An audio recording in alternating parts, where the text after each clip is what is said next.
তোর নাম কি ক?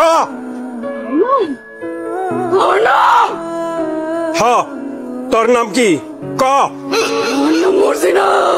কই থেকে আইসস? তেঁতুল গাছ থেকে আইসস? ক তুই পেতনি নাকি জিন? কথা কবি না? দেখ তোরে আমি কি করি।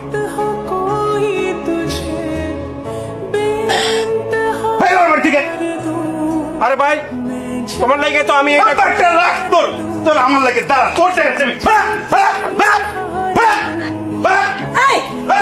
তোকে মাথা খারাপ হয়ে গেছে। হ্যাঁ তোর বড় তোর পেতনি।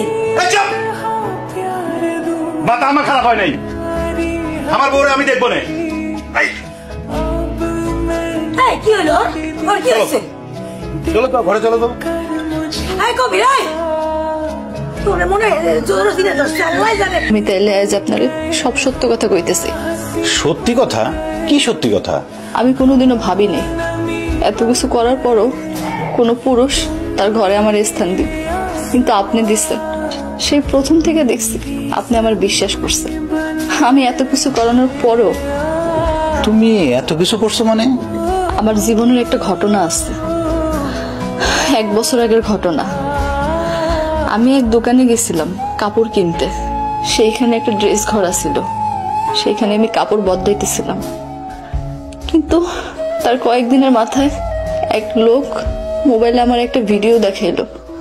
কিন্তু বিশ্বাস করেন আমি আসলে জানি নাই সেইখানে গোপন ক্যামেরা লাগানো আছিল। হ্যাঁ আমার বাজে প্রস্তাব দিছিল। আমি তার বাজে প্রস্তাবে রাজি হইতে চাই। হ্যাঁ আমার কইলো যে এই গোপন ভিডিও হ্যাঁ ভাইরাল করে দিব।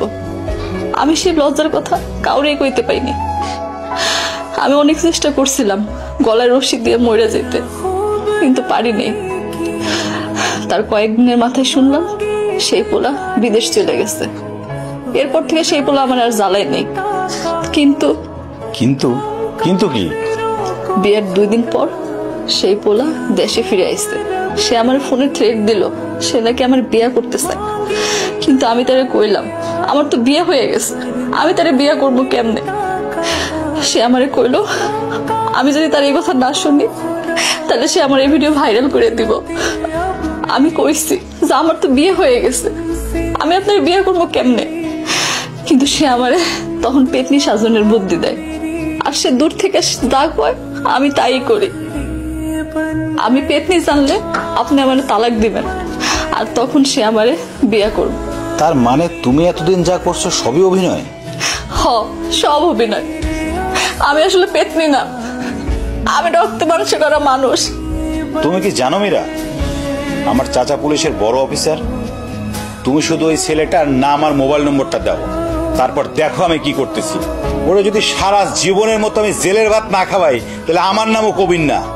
ও হইল আমার গ্রামের কাশিম মিয়ার বড় পোলা সাব্বির।